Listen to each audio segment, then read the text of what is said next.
খেমিমা সাউন্ডের বেসের কি অবস্থা হলো দেখো বন্ধুরা। সবার মা হ্যাপি মা,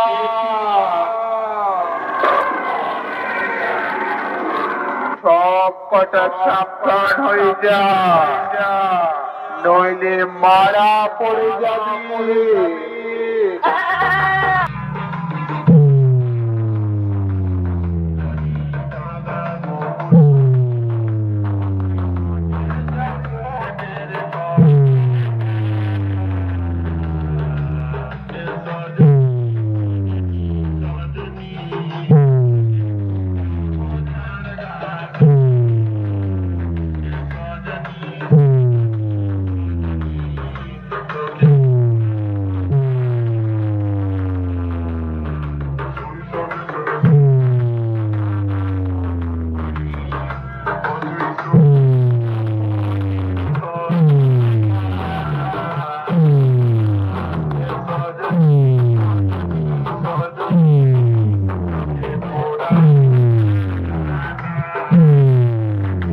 তো বন্ধুরা খেমিমা সাউন্ডের বড় 30-এর বেসের কেমন লাগলো অবশ্যই বন্ধুরা কমেন্ট করে জানাবে।